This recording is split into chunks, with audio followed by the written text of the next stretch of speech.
Hello and welcome to this next edition of WGC Explores, a series of videos ahead of next year's World Gas Conference in Daegu, Korea. And today we speak with the IGU's Regional Coordinators for South and Southeast Asia, Hazli Sham Kassim, and for North Asia and Australasia, Graeme Bethune. Graeme, Hazli, welcome. We're certainly living in interesting times. 2020 was no doubt a difficult year, and we've seen some of those conditions continue into the first half of this year, 2021.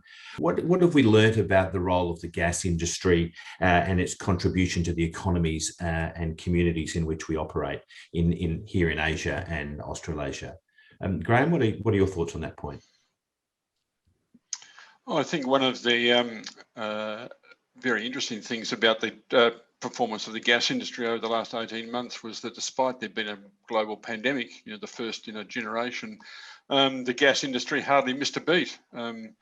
LNG exports to North Asia continued as they should and as they're expected to do so. The Chinese economy paused, but then came back very, very strongly with very strong gas demand too. And in Australia, the government saw gas as an important part of the economic recovery from the pandemic. So it's gas has played a very important role. We did, of course, see some extreme price volatility. What did that mean for both producers and customers? Not only the pandemic, it was also that there was the coldest winter in North Asia for 30 years, and again there were so obviously prices moved around a lot, but certainly gas producers kept up supplies. Hazli, what was the view from Kuala Lumpur of South and Southeast Asia? I think for Kuala Lumpur especially, I'm so proud. I think for the last 18 months, the gas industry has really helped Malaysia to go through the pandemic. Not just Malaysia, to the world. As you know, Malaysia is, I think, if not the biggest one, the biggest rubber glove producers, and it is fueled by the gas industry. So I guess we help our frontliners to address the pandemic. And of course, electricity supply, not just Malaysia, in all the countries around the world, and especially in the region, with gas, it will ensure the security of electricity, especially for the hospital and all. Imagine if, for example, there is no gas, they have to use, I guess, diesel and all, which is more polluting. And coal, is so not reliable and a lot of difficult to start and stop. I think gas is the one that saved the day. And we are also seeing a number of countries in Southeast Asia turn to LNG imports for the first time. How do you see that trend evolving? I think in the Southeast Asia, for example, of course, the LNG import will increase a lot. I think over the next, like for example, in Malaysia alone, the gas demand for electricity will triple by 2040. And a lot of countries in the region is building the LNG power plant to ensure the security of supply. One of the countries that may become an increasing user of gas, of course, is India, the biggest economy in your region. Any particular view on the situation in India at the moment? India, of course, right now they are experiencing very high, I guess, COVID-19 cases. So because of that, I think there is an interruption of supply. But at the same time, I think once they recovered, when they get a lot of vaccination, I think the demand will go up.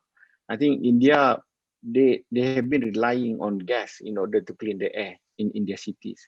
So I think the demand in India will only increase.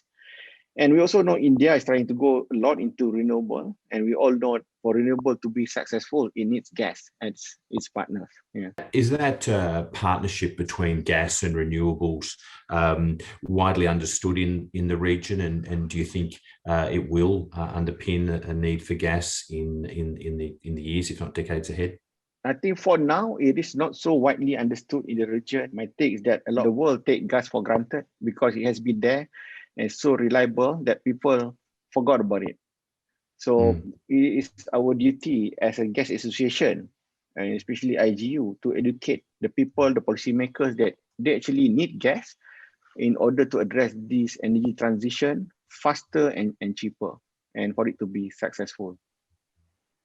And of course, Graeme, we've seen in North Asia, particularly in China, a very significant increase in gas demand and gas use driven by a growing economy and a desire to reduce air pollution in that country's big cities. What's the outlook, do you think, for continued gas use in North Asian markets and particularly in China? The government has got very aggressive targets for increasing gas use. China uses less half the percentage of gas currently than is the average around the world, less than 10%, whereas the average around the world is about 24%.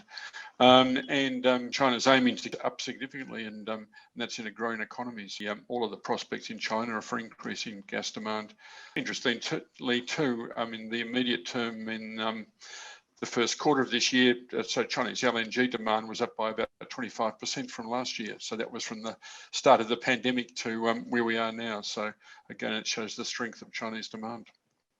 Of course, the world's three largest LNG import markets are all in North Asia, in the region that you represent for the IGU: China, Japan, and Korea. Those three economies, along with others, have now embraced net carbon neutrality targets. How is that going to impact the longer-term outlook for gas? Well, I think the immediate impact in North Asia will be reduced demand for coal. Coal is still very important in China, of course, but it's also important in Japan and Korea too. Notwithstanding the fact that nuclear doesn't produce emissions, demand for nuclear is falling in Korea. So again, that's going to increase the demand for gas.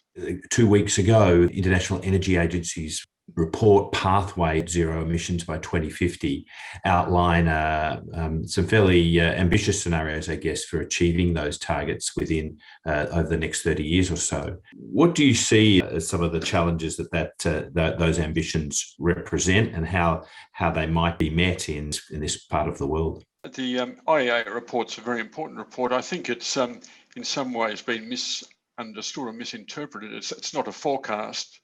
The IEA was asked to produce a report which would show what you would have to achieve if you were net zero by 2050. And it certainly does that in a very comprehensive way, but it also just shows how formidable a challenge it is. And those are the IEA's words: 400 milestones that have to be achieved. In many ways, the gas industry, though, was not only on target, but ahead of the IEA. Gas industry is embracing hydrogen, particularly in gas networks, for a number of years now. Industry has also been very active in developing carbon capture and storage projects and other offset projects. The gas industry has also been shipping its first net zero LNG cargoes. So this doesn't come as a surprise to the gas industry. The gas industry is in many ways ahead of the game. Hazli, how do you see the development of some of those technologies that Graeme's referring to, carbon capture and storage, the wider use of hydrogen, the development of policy frameworks to encourage the energy transition? How do you see those issues playing out in South and Southeast Asia? All those technology, especially VPS, virtual pipeline system, and ship-to-ship transfer and small LNG, very important for the region. For example, especially Indonesia, it has thousands of islands. We can't really build all the pipeline interconnected to all the islands. So it's very important that we take advantage of technologies like VPS and STS. And the country in the region, and then recently that has done in terms of their carbon policy is Singapore and Indonesia. They have certain target they have outlined up to 2050. It may not be as aggressive as the one in the Europe, but we feel like that is the one that is realistic and applicable for the region. For example, I know for a fact that Japan has been working with people in Asia, especially ASEAN, in order to have a strong opinion on certain position that I know some European countries wanted to force on us. So we feel like we need to be pragmatic on the policies that is suitable for the countries in the region, because the stage of development of the country is very different. Very important for us to give the energy access to the people first. Eventually, they will make it very clean. true to say, particularly in South Asia, that there's a long way to go to securing adequate energy access for the entire population, as we see a similar situation we face in Africa and in parts of Latin America. Gas is proving important in gaining greater energy access for literally millions of people around the world, including in your region. The other thing, of course, is that the region is a significant producer of natural gas. Australia, at the moment, the world's largest producer of LNG, significant gas resource development in Southeast Asia as well, and prospectively in South Asia. One of the factors that may impact the ability of continuing to finance the development of those natural resources is moves by some financial institutions to step away from funding fossil fuels, including gas. And we saw the draft policies from the Asian Development Bank last month flagging a move to definancing our sector. What are your thoughts about that move from the Asian Development Bank and the manner in which our industry might respond? I think it is a bit too aggressive and a bit too premature. And as I understand it, it is still a draft. It's something that we must proactively give input so that, you know, people doesn't suffer from policy that not been thought through properly. Because in my region right now, a lot of dependency on coal. I think for us to displace coal, the easiest one is by using gas. For example, is easily reduce, for example, like CO2 by 50%, right?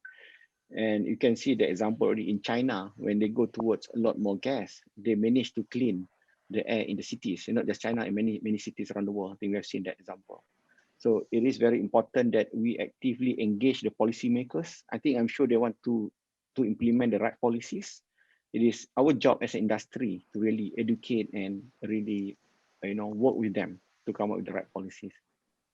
We've seen, two clear examples of the economic impact, the positive economic impact of developing gas resources in two small economies of Papua New Guinea and Timor-Leste.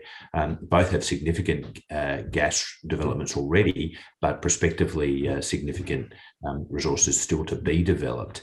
And those economies may well be impacted by this draft policy position of the Asian Development Bank and some moves by commercial banks to move away from our sector. Graeme, what are your thoughts on the impact of harder to access finance on economic development for some of the economies in our region? Well, certainly for the two that you've mentioned about PNG and Timor-Leste, I mean, they're both highly reliant on oil and gas production for revenue for the economies and particularly for the government budgets. So PNG is one of the poorest countries in the world, as is Timor-Leste too. And PNG has one LNG project. That development of that relied very heavily on finance from the multilateral financing agencies like the Japanese agency, the Australian agency, and probably the Asian Development Bank too. Now PNG is now looking at a second project, and certainly external financing is going to be essential for that. There's no way these countries can afford to develop projects like that themselves. It's the same for Timor-Leste. Timor-Leste is very reliant on royalties from the Bayu-Undan gas field offshore Timor-Leste. They're also looking at further oil and gas developments in Timor-Leste, but that's again a completely essential part of the economy. So refusing finance for oil and gas developments in those countries would really spell doom for the countries. It has to also be remembered what other positive roles the industry plays. For example, just a few years ago, PNG had a sort of disastrous earthquake affecting thousands of people in PNG. But it was really the logistical capabilities of the companies involved in the LNG project, particularly ExxonMobil, who had logistical capabilities at least equal, if not better than those of the government, which played a major role in the aid effort immediately after too. So very important for those countries, and something that sort of global policymakers can easily overlook. I would like to add to what Graeme said about Timor-Leste. My experience a few months back, Timor-Leste made the effort to contact, MGA and IGU, asking about financing for the LNG import terminal projects. To me, that one is a real life example of how developed countries, poor countries really need financing, especially for gas projects, to help their country to move forward, to give energy access to their people. So I think by heavy policy not supporting the gas project, for example, we deny all these countries the standard of living that they deserve. As you touch again on energy access and affordability, of course, it's essential in all economies right around the world, but particularly in the less developed and developing economies. What observations would you have around that challenge to deliver affordable, reliable, sustainable energy right across your regions? Well, I think one of the great things about LNG is in providing security, particularly in North Asia, and it's particularly important for Japan, Korea, and China, and obviously our other LNG customers.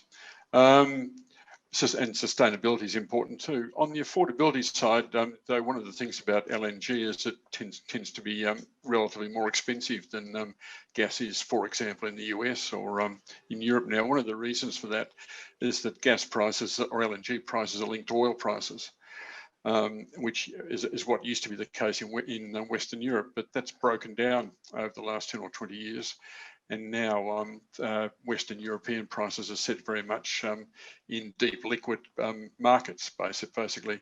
And we can see the same happening in Asia too. I think it's taking longer, but the Asian spot LNG market is developing.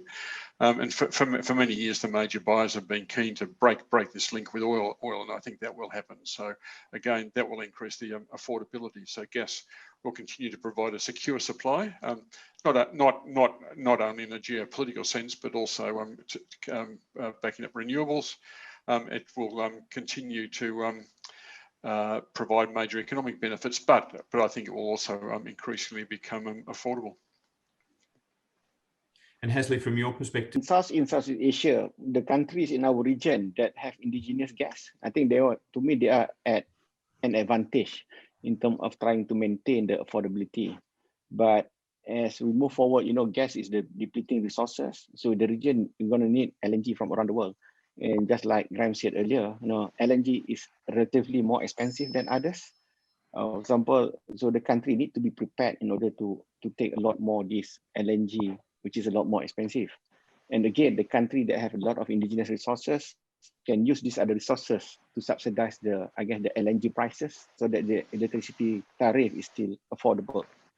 So I guess moving forward, we must look at all the energy supplies. Then as a gas industry, we should embrace the renewable as our partner. For example, hopefully renewable with the cost going down, it makes it the overall tariff is more affordable. And because renewable, for example, if it becomes cheaper, then people have more money to buy LNG gases, which is relatively maybe more expensive. What are some of the areas where you see, leading the way on renewables? The particular countries or particular regions that will make that transition more quickly than others? For example, like Singapore, a bit more difficult. They don't have a lot of resources, don't have a lot of land. Country like, I think Vietnam, they have, more access to the wind. They have a lot more of that. For my country, which is closer to the equator, we can only rely on solar. But even then, the solar, because of the cloud cover is very high, difficult for us to do it.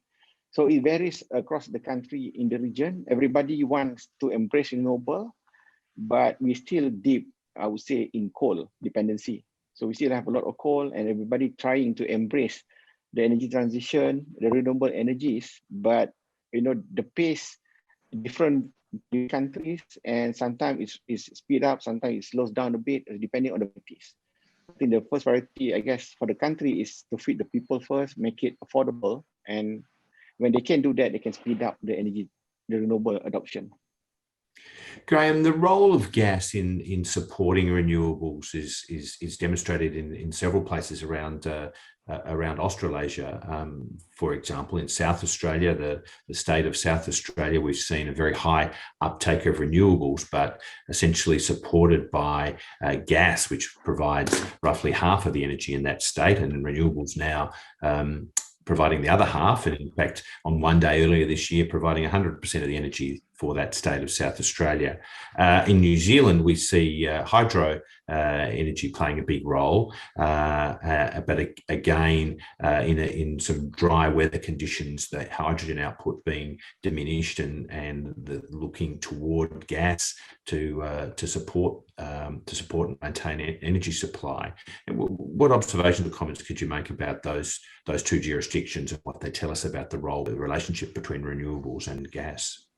Matt, I think both South Australia and New Zealand provide a lot of lessons in terms of renewables and gas and other energy sources. As you say, South Australia has, which is a relatively small energy market with about 1.8 million people, but it has probably one of the highest penetrations of intermittent renewables in the world. But that needs to be backed up by gas. So renewables are about 50%, but gas is the other 50%. And to maintain the stability, the frequency stability of the market has quite frequently required the energy market operator to intervene to bring gas on to maintain total market stability. In New Zealand, they are blessed with what you could really describe as baseload renewables in the sense of hydro and geothermal. It's interesting, by the way, that geothermal isn't emissions free. Geothermal produces greenhouse emissions too. But as you say, hydro is also very dependent on water levels. So gas is quite important in electricity in New Zealand. But I think New Zealand has also got a very aggressive target to reach net zero emissions.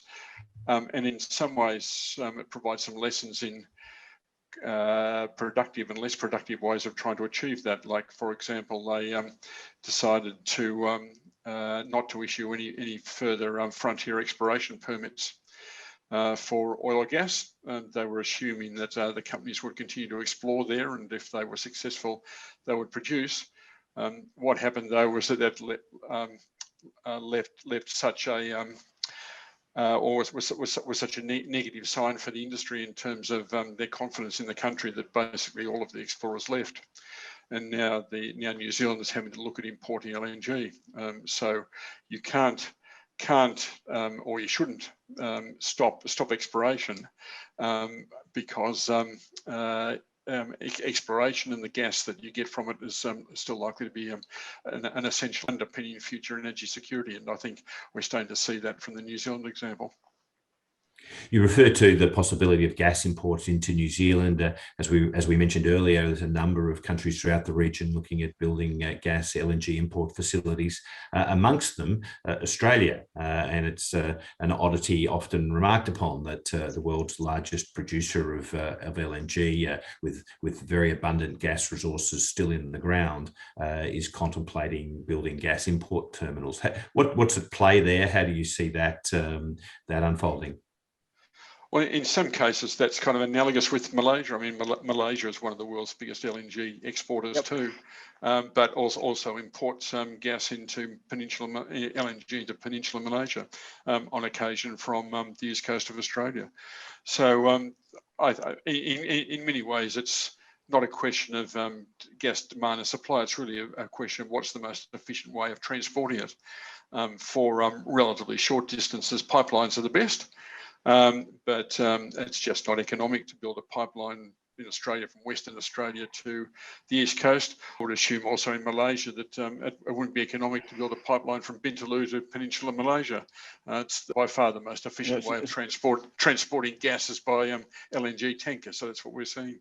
That just shows the beauty of the gas, Matt, in terms of the flexibility. You know, when I first head Malaysian Gas Association, I was also puzzled that we produce gas, we also have import terminal. You know, that really guarantees the energy security. And to me also that allows us to play with the spot cargo, for example, when the time is very advantageous for you, for example, to import. So to me, that just shows the beauty of the gas industry. And one of the other areas where adapting to change and actually driving change and innovation is in areas such as carbon capture and storage, the commercialization of hydrogen, both green hydrogen and blue hydrogen. And we've seen some very strong leadership in countries throughout the region, including in North Asia, Japan and Korea. Graeme, any thoughts on how we will see the evolution of hydrogen, for example, in this region? Well, there's certainly very strong interest in hydrogen, particularly from Japan and Korea. Recently, just last week or the week before, we had a green hydrogen project turned on in South Australia, one of the first in Australia providing green hydrogen into an existing gas network to households. It may actually be one of the first in the world. And some of the first visitors to have a look at that were the ambassadors from Japan and Korea. So certainly there's a huge amount of interest in the potential of hydrogen, blue hydrogen and also green hydrogen, not only domestically, but also as major sources of clean gas for Japan and Korea. So I'm sure that hydrogen will in future become an increasingly important part of the gas supply chain, and in many ways that's also affirmed by the IEA report, which has a very bullish outlook for hydrogen, both initially particularly blue hydrogen, but then also transitioning to green hydrogen. And Hazli, any thoughts to add there? Malaysia has been working on several technical cooperation with the Japanese. For example, as you know, we have the Bethune Dam in Sarawak, which produce a lot of electricity from hydros. We do have access. I think we are working with the Japanese to look into to make it cheaper to produce the hydrogen through the electrolysis process. And our Malaysian International Shipping Company is also we said ammonia fuel ship, if I'm not mistaken, example, and also trying to use ammonia as a form, I guess, to propel the ship in the future. And I guess ammonia also another form of another good way to transport hydrogen. So I think we are testing that. And also in the country, we have a lot of gas reservoirs, which in the future can be used for CCUS. Mm-hmm. And I think for that, if I'm not mistaken, the Japanese also expressed interest to work with us to look into how we can use these old gas reservoirs for CCUS in the future. So it just shows, I mean, for us, for this thing to develop as countries, we must work together with each other, not be in your own cocoon, and try to look at the advantages and disadvantages and use that across. On carbon capture and storage, Graeme, in Australia, we've got a couple of very significant projects. The Gorgon project operated by Chevron off Western Australia, and in Central Australia, a local Australian company, Santos, developing prospective carbon capture facility in the so-called Cooper Basin. Any comments on the progress of those two projects?